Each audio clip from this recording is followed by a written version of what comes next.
बिस्मिल्लाहिर्रहमानिर्रहीम। अस्सलाम वालेकुम डियर स्टूडेंट्स, आज हम NMD CAT 2022 topic current electricity के MCQs प्रैक्टिस करने जा रहे हैं। ये वीडियो लेक्चर बहुत ही इम्पोर्टेंट है उन बच्चों के लिए जो इस टाइम NMD CAT की तैयारी कर रहे हैं, पैरेलल प्रेप ले रहे हैं, या जिन बच्चों ने आगे आने वाले टाइम के अंदर NMD CAT की प्रिपरेशन करनी है। ये वीडियो लेक्चर उन बच्चों के लिए भी बहुत इंपॉर्टेंट है जो इस time FSC part 2 board exam की तैयारी कर रहे हैं ऑल ओवर दी पाकिस्तान। तो आपने इस वीडियो लेक्चर को बहुत तवज्जो और गौर से सुनना है।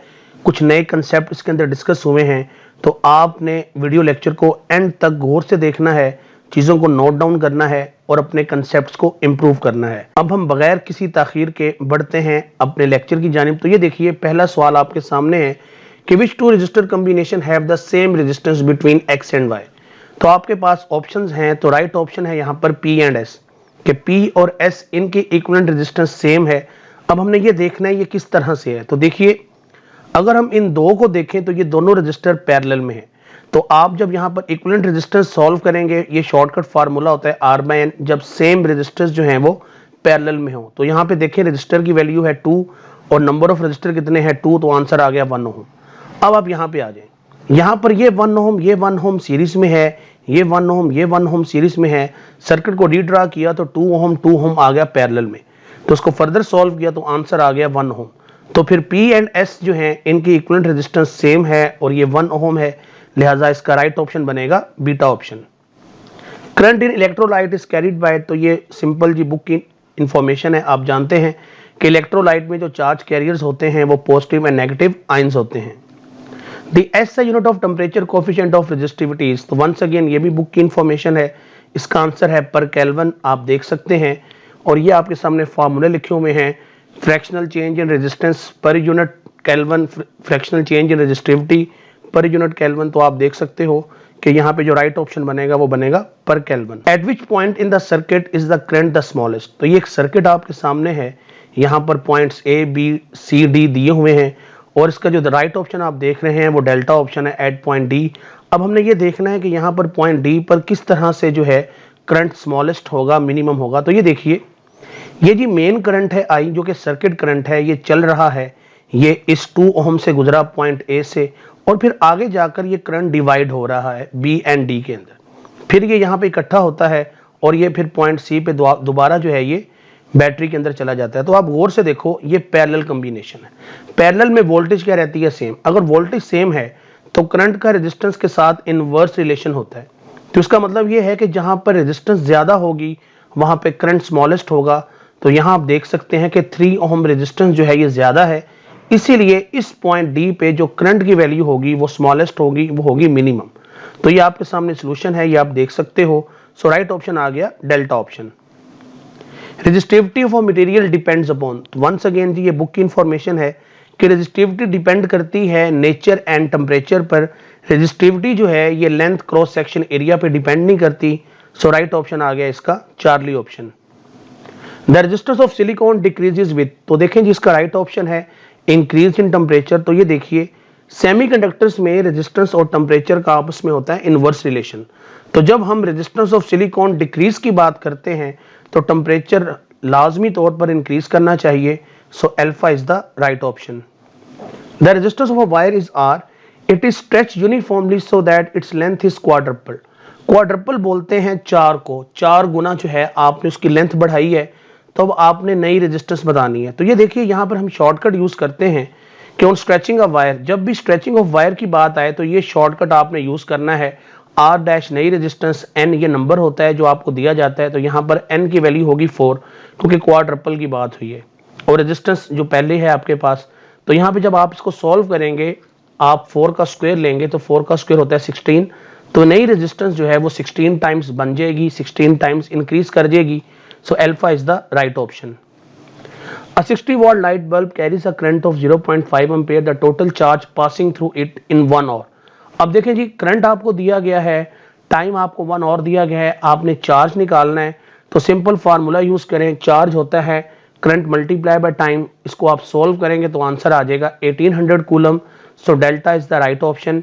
अब यहाँ पर जो पावर दी गई है ये इंफॉर्मेशन जो है ये यूजलेस है, इसकी जरूरत नहीं है, आप इसको यूज नहीं करेंगे, सिंपल ये फार्मूला यूज करें, आपका सवाल हल हो जाएगा। In the circuit shown in figure the value of R for which the current I is 0.5 ampere is. अब यहाँ पे देखें जी ऑप्शन है और राइट ऑप्शन है 20 ओम। यहाँ भी आर है, यहाँ भी आर है, यहाँ पे आर मिटा हुआ है, इसको मैं बना दूंगा। ये मेन करंट है। वो कहता है जी कि यहाँ पर आर की वैल्यू क्या हो, इस आर की, इस आर की, कि मेन जो सर्किट करंट है वो 0.5 एम्पियर हो। तो ये देखिए स्टेप बाय स्टेप देखिएगा जरा। यहाँ से ये आर और ये आर पैरेलल में है, तो आर बाय आर जब पैरेलल में होता है तो आर इक्वलेंट आ जाएगा आर बाय 2। इस सर्किट को रीड्रा कर लें तो देखें जी ये जो रेजिस्टेंस है ये आर बाय 2, ये मेन करंट है, ये 10 ओम की रेजिस्टेंस दी गई है, ये बैटरी दी गई है। यहाँ पर हम ये वाला फार्मूला यूज करेंगे V is equal to I into R plus R by 2। चूंकि ये दोनों सीरीज में है इसीलिए आर प्लस आर बाय 2। अब यहाँ पर वैल्यूज पुट करके इसको सॉल्व करें तो आपके पास स्मॉल आर की वैल्यू आ जाएगी 20 ओम। तो अगर स्मॉल आर 20 ओम हो तो आपके पास जो सर्किट करंट है वो 0.5 एम्पियर आएगा। सो राइट ऑप्शन आप देख सकते हैं अल्फा ऑप्शन है। ये सवाल इंपॉर्टेंट है, इस तरह के सवाल एमडी कैट में आ सकते हैं। By using only two resistors R1 and R2 a student is able to obtain resistances of 3 ohm, 4 ohm, 12 ohm and 16 ohm. The value of R1 and R2 in ohms are. तो देखिए जी यहाँ पर हमने जो है ये चार हमें वैल्यूज दी गई हैं और उसने कहा है कि जी आप बताएं कि कौन सी वो रेजिस्टेंस है जिनको आप यूज करें तो ये आंसर आ सके। 3 और 4 नहीं हो सकता क्योंकि इनको अगर सीरीज में जोड़ेंगे 7 आएगा। 2 और 12 नहीं हो सकता, सीरीज में जोड़ेंगे तो 14 आएगा। 3 और 16 भी 19 होगा। तो 4 और 12 को देखें, 4 और 12 को अगर आप सीरीज में जोड़ दें तो ये 16 ओम आंसर आ जाएगा। अगर हम इनको पैरेलल में जोड़ें तो आंसर आ जाएगा 3 ओम। हम इनको सिंगली यूज करेंगे 4 को तो 4 आ जाएगा, 12 को सिंगली यूज करेंगे तो 12 आ जाएगा। लिहाजा इस सवाल का राइट ऑप्शन बनेगा डेल्टा ऑप्शन के 4 और 12 वो दो रेजिस्टेंस हैं कि जिनको यूज करके आप ये सारी रेजिस्टेंसेस बना सकते हैं। What is the number of equal parts into which a conductor having a resistance R0 is equal to 100 ohm should be cut to obtain the resistance R is equal to 1 ohm if the parts are connected in parallel. सवाल बड़ा important है, interesting है, मजे का सवाल है। Answer आपके सामने हाईलाइट हुआ है 10, लेकिन हमने ये देखना है कि ये आंसर आया कैसे। तो यहाँ पर जो आपने असूल याद रखना है वो असूल ये है, according to given condition R equal to R by N square. ये फार्मूला तब लगता है जब आप एक वायर को कट करके उस कट किए हुए पीसेस को पैरेलल में जोड़ें। ये तब फार्मूला आना है, ये याद रखिएगा कि जब आप एक वायर को कट करके उन पीसेस को पैरेलल में लगाएं तो ये फिर शॉर्टकट आप इस्तेमाल करोगे। हियर R इक्वल 1 ओम है, R की वैल्यू 100 ओम है। तो जब आपने इसको सॉल्व किया तो N की वैल्यू आ गई 10। अब ये N क्या है? N is number of equal parts into which a conductor is cut। तो मतलब आपने इस 100 ओम रेजिस्टेंस के पहले 10 पीसेस करने हैं और उन 10 पीसेस को आपने पैरेलल में जोड़ना है, तब जाकर आपके पास आंसर आएगा 1 ओम।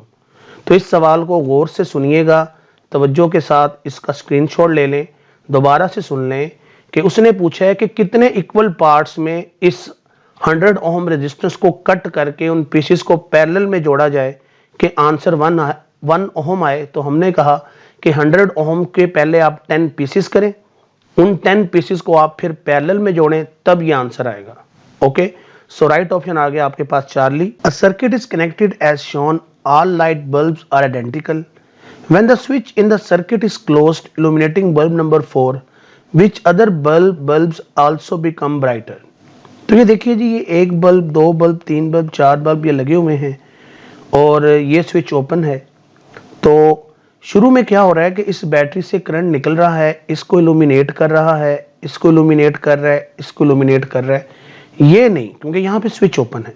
तो शुरू में ये तीन बल्ब जो हैं ये जो है आप समझ लें कि ऑन है, लेकिन जैसे ये बल्ब ऑन होगा तो फिर क्या होगा। तो ये देखिए, इसको समझाने के लिए मैंने बाकायदा सर्किट सिमुलेशन यूज की है। तो ये देखिए जब स्विच ओपन है तो ये आप देख सकते हैं कि B1, B2, B4 जो है ये ऑन नहीं है, B3 ये सारे ऑन।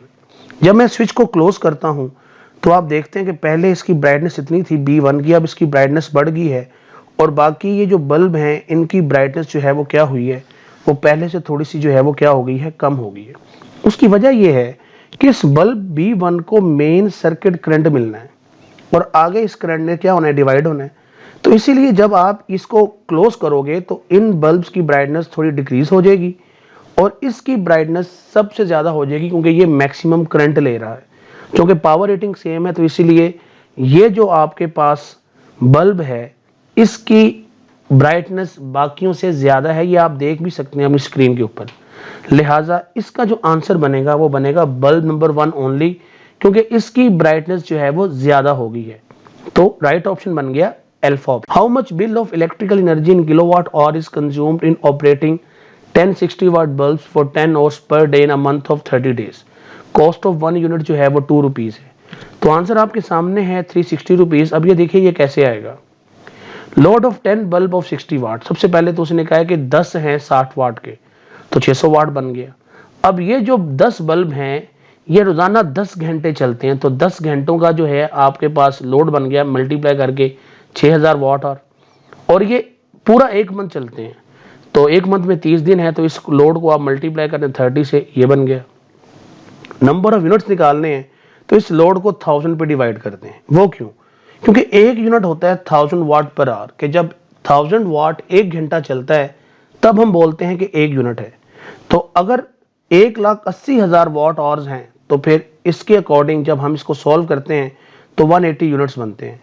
एक यूनिट 2 रुपए का है तो 180 यूनिट कितने के बनेंगे, 2 से मल्टीप्लाई करें तो आंसर आ जाएगा ₹360। So Charlie is the right option. 4 resistors are connected as shown between which 2 point does the maximum resistance of the combination occur. अब देखें जी सिंपली यहाँ पे आप इसको चाहे क्लॉकवाइज चलाएं चाहे एंटी क्लॉकवाइज चलाएं, तो ये जो पॉइंट Q एंड R हैं ये दोनों सीरीज में, ये दोनों सीरीज में, तो 1 और 4 सीरीज में बनता है 5, ये 2 और 3 सीरीज में ये बनता है 5। तो हमने कहा जी मैक्सिमम रेजिस्टेंस जो है वो Q एंड S के दरमियान होगी और वो होगी 5 ओम, चाहे आप क्लॉकवाइज चले जाएं या चाहे आप एंटी क्लॉकवाइज। तो राइट ऑप्शन सी बन गया। A wire has current of 2 ampere in it, how much charge passes a point in the wire in 1 minute. तो आपने चार्ज निकालना है, तो सिंपल चार्ज का फार्मूला होता है Q is equal to I multiply by T. यहाँ current दिया हुआ है 2 एम्पेयर, टाइम 1 मिनट दिया है जो कि होता है 60 सेकंड, मल्टीप्लाई करें तो आंसर आ जाएगा 120 coulomb. A conductor of resistance 3 ohm is stretch uniformly till its length is double. बहुत ही इंपॉर्टेंट सवाल है, बहुत ध्यान से इसको सुनना है, तवज्जो के साथ स्टेप बाय स्टेप, और हो सके तो इसको नोट कीजिए। ये आपको बोर्ड में भी आ सकता है और ये एंट्री टेस्ट में भी आ सकता है, वैल्यूज चेंज हो सकता है। Conductor of resistance 3 ohm is stretch uniformly till its length is double. पहला कंसेप्ट स्ट्रेचिंग, वो स्ट्रेचिंग कितनी की है, डबल उसकी लेंथ कर दी है। The wire is now bent in the form of an equilateral triangle, कि अब आपने उसको बेंट करके एक इक्विलेटरल ट्राइंगल की शेप दे दी है। The effective resistance between the ends of any sides of the triangle in Om is. तो देखें जी इसका आंसर हाईलाइट हुआ है 8/3 ओम इसका आंसर है, लेकिन ये आया कैसे ये हमने देखना है। तो स्टेप बाय स्टेप जरा तवज्जो फरमाइएगा। ये देखें, जब आपके पास एक वायर 3 ओम की दी गई है, इसका एरिया A, लेंथ L है। ऑन स्ट्रेचिंग जब आप स्ट्रेच करके लेंथ डबल करेंगे तो एरिया हाफ हो जाएगा, तो इसीलिए पहले हम आते हैं स्ट्रेचिंग पर। तो using R dash equal to N²R, तो नई रेजिस्टेंस होगी 12 ohm. For equilateral triangle cut into 3 equal parts, जब आप इसको 3 इक्वल पार्ट्स में कट करेंगे, ये देखें यहाँ लिखा हुआ है when 12 ohm cut into 3 parts each part will be of 4 ohm।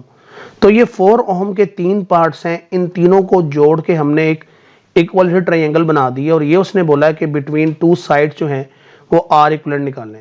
तो यहाँ पे आपने शॉर्टकट यूज करना है। शॉर्टकट क्या होता है कि जब क्लोज शेप हो, सेम वैल्यू के रेजिस्टर्स हों और एडजेसेंट साइड की रेजिस्टेंस निकालनी हो, तो ये शॉर्टकट होता है n-1 over n multiply by ये R होता है यहाँ पे, ठीक है। तो n होते हैं नंबर ऑफ रेजिस्टर्स। तो देखें जी 3-1 ओवर 3 मल्टीप्लाई बाय 4, चूंकि ईच साइड की रेजिस्टेंस 4 है, यहाँ 12 नहीं पुट करना, 12 नहीं पुट करना। यहाँ पे आपने जो इस टाइम ट्राइंगल के अंदर रेजिस्टेंस आई है वो यूज करनी है। तो जब आप इसको सोल्व करोगे तो आपका आंसर आ जाएगा 8/3 ओम। ये सवाल बहुत ही इंपॉर्टेंट है, मैं बार बार कह रहा हूँ, इसको अच्छी तरह से समझ लें, बार बार इसको सुने ताकि ये चीज आपको क्लियर हो जाए। For a short circuit current flowing through the circuit will be, तो याद रखिएगा शॉर्ट सर्किट में प्रैक्टिकल केस में रेजिस्टेंस मिनिमम और करंट मैक्सिमम हो जाता है। तो beta is the right option. In ohm's law which physical quantity remains constant, तो हमें पता है कि टेम्परेचर जो है ये ऐसी फिजिकल क्वांटिटी है जो हर हाल में कांस्टेंट रहनी चाहिए अगर हम ओहम्स लॉ की बात कर रहे हैं तो। During charging process of a battery which one is true, तो डियर स्टूडेंट्स ये सवाल भी बड़ा इंपॉर्टेंट है, ये देखिए जरा इसका आंसर किस तरह से बनेगा। यहाँ पे 3 केसेस हैं, जरा इसको गौर से देखें। व्हेन बैटरी इज डिस्चार्जिंग, जब बैटरी डिस्चार्ज हो रही हो तो टर्मिनल पोटेंशियल डिफरेंस ईएमएफ से कम होता है। जब बैटरी को आप चार्ज कर रहे हो तो टर्मिनल पोटेंशियल डिफरेंस ईएमएफ से ज्यादा होता है, ये बात भूलनी नहीं है। और तीसरी बात हम कहते हैं जब कोई करंट हम ड्रा नहीं करते, करंट जीरो होता है, तो हम कहते हैं कि एक तरह से ईएमएफ और पोटेंशियल डिफरेंस जो है वो ऑलमोस्ट सेम ही है, लेकिन ऐसा होता नहीं है ड्यू टू इंटरनल रेजिस्टेंस, ये बात याद रखिएगा, ठीक है। तो यहाँ पर जो बात हुई है वो केस नंबर 2 की हुई है कि जब बैटरी को हम चार्ज करें, तो जब बैटरी को चार्ज करेंगे तो राइट ऑप्शन आप देख सकते हैं, टर्मिनल पोटेंशियल डिफरेंस ईएमएफ से ज्यादा होगा। We have 3 resistance of value 2 ohm, 3 ohm and 6 ohm, which of the following combination will give an effective resistance of 4 ohm? Options आपके सामने हैं, राइट ऑप्शन बीटा है। अब ये बीटा किस तरह से है, तो ये देखिए डियर स्टूडेंट्स, अब आपने जरा इसका सॉल्यूशन तवज्जो से सुनना है। तो ये देखिए, अगर हम 2 ओम रेजिस्टर को सीरीज में लगा दें, किसके, 6 ओम और 3 ओम का जो इक्विवेलेंट आएगा, इन दोनों को पहले पैरेलल में लगाएं और इसका जो इक्विवेलेंट आएगा उसको 2 ओम के साथ सीरीज में लगा दें, तो इसको हम ऐसे भी बोलते हैं 2 ohm resistance in series with parallel combination of 3 ohm and 6 ohm resistance. तो ये देखिए 6 और 3 पैरेलल में, इसको हमने सॉल्व किया, आर इक्विवेलेंट वो 2 ओम आया, सर्किट को रीड्रा किया तो ये 2 ओम अब इस आर इक्विवेलेंट 2 ओम के पैर जो है वो सीरीज में आ गया, तो 2 + 2 4, तो ये देखें जी हमारे पास ये सीरीज कॉम्बिनेशन है। तो हमने कहा जी 4 ओम लेने के लिए 6 और 3 को पैरेलल में जोड़ दो और इसके आंसर को 2 के साथ सीरीज कर दो, तो ये आप देख सकते हो इसका solution. A wire of resistance R is cut into n equal parts, these parts are then connected in parallel, the equivalent resistance of the combination will be. ये सवाल हम पहले हल करके गए हैं, तो मैंने आपको सिखाया था कि शॉर्टकट क्या होता है कि भाई जब आप एक वायर को n पीसेस में इक्वल कट करो और उन पीसेस को फिर आप पैरेलल में जोड़ दो, तो फिर ये वाला फार्मूला आपने इस्तेमाल करना है। यहां मैंने यही बताया कि for n number of resistors in parallel, तो ये जनरल फार्मूला है R/n। When R is cut into n equal parts, the new resistance of each part will be R/n। तो जब हम इसको दोबारा से सॉल्व करते हैं तो देखें यही शॉर्टकट बनता है। तो आपने डिटेल में ज्यादा जाने की जरूरत नहीं है, बस सिंपल ये याद रखें कि जब भी आपके पास एक वायर को n इक्वल पार्ट्स में कट किया जाए और उन पार्ट्स को फिर आप पैरेलल में जोड़ दें, तो आपने ये वाला शॉर्टकट यूज करना है। यहां मैंने ये बताया कि ये शॉर्टकट बनता कैसे। फ्रूट खाना है आपने, जो है वो दरख्त नहीं गिरने, तो सिंपल आप ये शॉर्टकट यूज करें, ठीक है। ये मैंने सिखा भी दिया है कि ये किस तरह से बनता है, लेकिन एमडी कैट में अगर आप हर सवाल के सोल्यूशन की जानिब भागेंगे तो टाइम मैनेज नहीं होगा, तो कुछ चीजें आपने शॉर्टकट वे में हल करनी होती हैं। An electric bulb is rated 220 volt and 200 watt, power consumed by it when operated at 110 volt. ये भी सवाल बहुत इंपॉर्टेंट है, 12 दफा ये आ भी चुका है और बहुत से टीचर्स इसको करवाते भी हैं, तो बहुत आसान सवाल है। ये देखिए आंसर आपके सामने हाईलाइट हुआ है 50 वाट। ये देखें ये बनता कैसे है, तो इसके 2 तरीके हैं। एक तो आप इसको डिटेल ये सोल्यूशन मैंने आपके सामने करके रखा हुआ है, एक तो ये तरीका है कि आप लंबी चौड़ी कैलकुलेशन कर लें, सवाल हल हो जाएगा लेकिन टाइम लगेगा। दूसरा शॉर्टकट क्या है, अपने माइंड को इस्तेमाल करो, वो ये है कि पावर और वोल्टेज आपस में क्या है, डायरेक्टली प्रोपोर्शनल, लेकिन पावर डायरेक्टली प्रोपोर्शनल है V² के। अब यहाँ पे देखो कि 220 से 110 हुआ है, मतलब वोल्टेज हाफ हुई है। हाफ मींस कि जब आप इसका स्क्वायर लोगे तो 1/4 आ जाएगा, मतलब आपके पास वोल्टेज 1/4 है, तो पावर भी क्या होनी चाहिए, ये भी 4 टाइम्स डिक्रीज होनी चाहिए। तो पावर कितनी है 200, इसको 4 पे डिवाइड करो, आंसर आ जाएगा 50। ये है शॉर्टकट मेथड। और ये है लंबा मेथड कि आप इसको पहले पूरा सॉल्व करो, वैल्यूज पुट करो। तो ये आपकी सेटिस्फेक्शन के लिए मैंने एक एक स्टेप किया हुआ है। मैं फिर आपसे कहूंगा कि आपने हर सवाल हल नहीं करना, आपने शॉर्टकट्स यूज करने हैं। आपने जो पढ़ा है, जो आपने सीखा है, उसको आप क्विक वे में जब तक नहीं करोगे तब तक टाइम मैनेज नहीं होगा। तो ये आपकी सेटिस्फेक्शन के लिए मैंने एक एक स्टेप किया हुआ है, लेकिन मैं फिर आपसे कहूंगा कि this approach is not good. जब आप एंटी टेस्ट में बैठे होते हो तो एंटी टेस्ट में आपने सिंपल ये देखना है कि भाई वोल्टेज हाफ हुई है, हाफ का हम स्क्वायर लेंगे 1/4, तो पावर को 4 पे डिवाइड करेंगे 50 वाट आंसर आ जाएगा।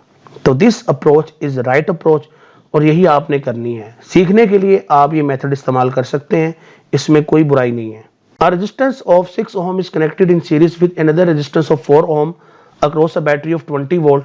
The potential difference across the 6 ohm resistor is। तो यहाँ इस सवाल में वोल्टेज डिवाइडर रूल इस्तेमाल हुआ है। ये देखिए जरा, ये 6 ओम और 4 ओम सीरीज में लगे हुए हैं, इनपुट वोल्टेज 20 ओम है। यहाँ पर सीरीज में करंट सेम रहता है, जबकि वोल्टेज डिवाइड होता है, यहाँ इसके क्रॉस V1 इसके cross V2 using voltage divider rule. अब वोल्टेज डिवाइडर रूल ये कहता है कि जिसके क्रॉस निकालना है उसकी रेजिस्टेंस को रखो ऊपर, नीचे दोनों का सम मल्टीप्लाई कर दो इनपुट वोल्टेज से। तो सिंपल जी वैल्यूज पुट करके सॉल्व करें। ये सवाल भी आप जुबानी कैलकुलेशन से कर सकते हैं, इतना मुश्किल नहीं है। तो आंसर आ जाएगा 12 वोल्ट। राइट ऑप्शन बन गया delta option. The specific resistance of a wire. तो स्पेसिफिक रेजिस्टेंस मींस रेजिस्टिविटी।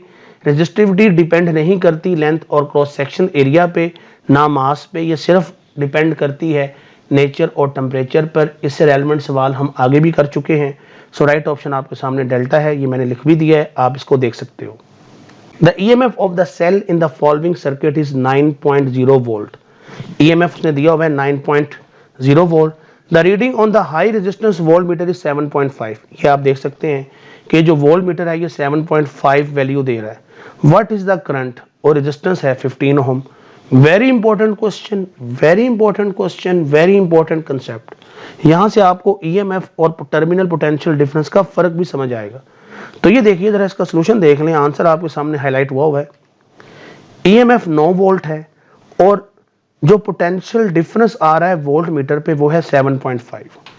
अब याद रखिएगा कि भाई यहां पर जो पोटेंशियल वोल्ट मीटर के क्रॉस है ना, वही पोटेंशियल इस रेजिस्टर के क्रॉस होगा। क्यों? क्योंकि ये दोनों पैरेलल में लगे हैं। टर्मिनल पोटेंशियल डिफरेंस वो पोटेंशियल डिफरेंस होता है जो अक्रॉस लोड या रेजिस्टेंस आता है, या जो आप जो है मेजर करते हैं वोल्ट मीटर से। तो जो वोल्ट मीटर की यहाँ रीडिंग है वही वोल्टेज इसके अक्रॉस है। तो अब आपने 9 वोल्ट इस्तेमाल नहीं करना, आपने सिंपल ओहम लॉ लगाना है। I = V/R। आपके पास V की वैल्यू 7.5 है, रेजिस्टेंस 15 है। सॉल्व कर लें, आंसर आ जाएगा। अब यहाँ पर यह बात सुन लें, do not use this formula. ये फार्मूला यूज नहीं करना है। As some voltage is lost due to internal resistance, के यहाँ पे भाई इंटरनल रेजिस्टेंस हमें दी नहीं हुई, तो हम ये फार्मूले से किस तरह सॉल्व करेंगे, थोड़ा कॉम्प्लेक्स हो जाएगा। तो लिहाजा सिंपल इस मेथड से आप सॉल्व करें, आपका आंसर इजीली आ जाएगा। Determine the current in the following circuit. तो यहाँ पे जो असूल सिखाया गया है वो है बैटरीज कनेक्शन। तो ये देखें जरा गौर से, ये जी सेम पोलैरिटी है, पॉजिटिव नेगेटिव, ये भी पॉजिटिव नेगेटिव, ये 2 और ये 3 सीरीज में है। तो यहाँ पर जो नेट वोल्टेज हमने लेनी है वो किस तरह से, कि ये दोनों जब पॉजिटिव लगे होते हैं तो नेट वोल्टेज आता है, बड़ी में से छोटी को माइनस कर दें तो 10 - 5 कितना आ गया 5, R इक्वलेंट आ गया 5 ओम। तो ये मैंने यहाँ पे लिख भी दिया है। Remember the concept, when batteries are connected with same polarity voltage is obtained as, bigger में से स्मॉलर को माइनस कर दें, ये आप देख सकते हैं, ठीक है, V net. When connected in opposite polarity, then voltage are added। जब ये अपोजिट पोलैरिटी के साथ लगी होंगी, ये आप यहाँ देख सकते हो कि पॉजिटिव नेगेटिव के साथ लगा हुआ है, तो यहाँ पर V नेट है V1 + V2। ये आपने भूलना नहीं है, बड़ा इंपॉर्टेंट कंसेप्ट है। तो अब इसी सवाल पे वापस आते हैं। इसको जब रीड्रा किया, बैटरी कितनी है, अब बन गई 5 ओम की, सॉरी बैटरी कितनी बन गई 5 वोल्ट की, और रजिस्टर कितनी बन गई 5 ओम की। तो अब I निकालना है, V/R करो, आंसर आ गया 1 एम्पेयर। तो आपके सामने अल्फा जो है वो यहाँ पे राइट ऑप्शन है। How many times will the total resistance of n identical resistors be increased if the parallel of arrangement is change to series arrangement. बहुत इंपॉर्टेंट सवाल है, आसान है, मुश्किल नहीं है। यहाँ भी हम बच्चों को शॉर्टकट सिखाते हैं कि सीरीज का पैरेलल के साथ क्या शॉर्टकट है। तो ये देखें, यूजिंग शॉर्टकट, ये शॉर्टकट है कि R सीरीज से R पैरेलल की रेशो लेते हैं तो वो होती है n²1। हम इसको ऐसे भी लिख सकते हैं कि R series should be equal to n² RP। तो जब पैरेलल कॉम्बिनेशन को सीरीज के इक्वल करना है तो आपको कितने टाइम्स इंक्रीज करना पड़ेगा, आपको n² टाइम्स इंक्रीज करना पड़ेगा। तो यही बात यहाँ लिखी है कि one parallel arrangement of n identical resistor is change into series arrangement then n² times should increase. और अगर वो कहे कि सीरीज को पैरेलल में करना है तो फिर 1/n² आ जाएगा। ओके, तो यहाँ पर उसने कहा है कि पैरेलल को सीरीज में करना है लिहाजा चार्ली जो है ये बिल्कुल राइट ऑप्शन बनेगा। The variation of current against voltage for a conductor is as shown in the figure, the resistance of conductor is. तो देखें जी यहाँ पे ग्राफ दिया हुआ है, ये लीनियर ग्राफ है, इसमें आई और वी दिए हुए हैं। तो आई और वी का ग्राफ होता है कंडक्टेंस, लेकिन उसने रेजिस्टेंस पूछी है तो हमें वी ओवर आई करना पड़ेगा। तो वी ओवर आई के लिए जब हम यहाँ पर वैल्यूज पुट करेंगे, चाहे आप ये दो कर लें चाहे ये दो कर लें, आंसर सेम आएगा क्योंकि ग्राफ लीनियर है। तो जब हमने वैल्यूज पुट करके इसको सॉल्व किया तो आंसर आ गया 2 ओम। तो आप देख सकते हैं कि जो बीटा ऑप्शन है वो बिल्कुल राइट ऑप्शन है। अ heater coil is cut into 2 equal parts and only 1 part is now used in heater, the heat generated will B now. तो देखें जी यहाँ पर इस सवाल को भी गौर से देखिएगा, यहाँ से भी एमसीक्यूज जो हैं बनते हैं और बहुत ही इंटरेस्टिंग सवाल है। ऐसा सवाल 2 साल पहले आ भी चुका है। तो देखिए जी, एक कॉइल है, उसको 2 पार्ट्स में कट किया है और अब एक पार्ट आपने इस्तेमाल किया। तो जरा गौर से देखना है, according to heating effect H is equal to I square R T, बिल्कुल ऐसे ही है। When coil is cut into 2 equal parts resistance will decrease, resistance कितनी हो जाएगी? हाफ। अब अगर रेजिस्टेंस हाफ होती है तो करंट कितना हो जाएगा? डबल हो जाएगा। हमें पता है कि करंट और रेजिस्टेंस का इनवर्स रिलेशन होता है। तो अगर रेजिस्टेंस हाफ है तो करंट क्या हो गया? नया डबल हो गया। अब वैल्यूज पुट करो, H dash equal to I dash R dash T. Values put करके जब आप इसको सॉल्व करोगे तो आपका आंसर आएगा H dash is equal to 2H, means heat generated will be doubled. बहुत इंपॉर्टेंट एमसीक्यू है, ध्यान से देख लें इसका सोल्यूशन। तो यहाँ जो राइट ऑप्शन है वो बीटा है, वो आप देख सकते हैं और ये डिटेल सोल्यूशन है। A wire of resistance 12 ohm is bent into a circle, the effective resistance between any 2 points separated by a distance of 1/4 circumference on the circle is. बहुत ही मजेदार सवाल है और एक नया कंसेप्ट है, अच्छा कंसेप्ट है। तो वायर दी गई है 12 ओम की, उसको बेंट करके सर्कल की शेप दी गई है और उसने इस दफा 1/4, आप इसे क्वार्टर भी बोल सकते हैं, 1/4 की उसने कहा जी आप बताएं जी रेजिस्टेंस उन 2 पॉइंट्स के दरमियान। तो ये देखो जरा गौर से देखना है सवाल, रेजिस्टेंस कितनी थी? 12 ओम। सर्कल बना लिया, ये सर्कल बन गई। अब ये ए और बी है, ये क्वार्टर पॉइंट्स हैं, ये 1/4। हमें सबसे पहले ये देखना है कि इस ए और बी की कितनी रेजिस्टेंस है। तो रेजिस्टेंस ऑफ 1/4 निकालने के लिए टोटल रेजिस्टेंस को 1/4 से मल्टीप्लाई किया तो कितनी आ गई? 3 ओम। तो इस पोर्शन की जो 1/4 है इसकी रेजिस्टेंस आ गई 3 ओम। तो जो बाकी पोर्शन बच गया ये वाला 3/4 पार्ट, तो इसकी रेजिस्टेंस आएगी 9 ओम। 12 में से 3 निकाल दो तो ये 9 ओम।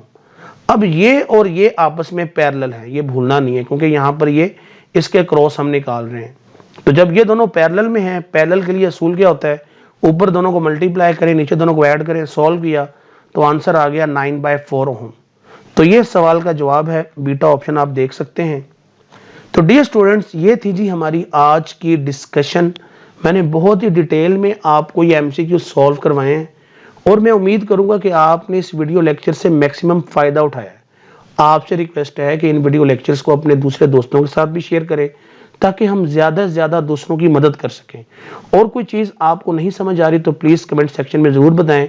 इन वीडियो लेक्चर्स का फीडबैक भी कमेंट सेक्शन में दिया करें, इससे हौसला अफजाई होती है। और आपसे रिक्वेस्ट है कि चैनल को सब्सक्राइब करें और जितना ज़्यादा हो सके हमारे इस पैगाम को दूसरों तक पहुँचाएँ।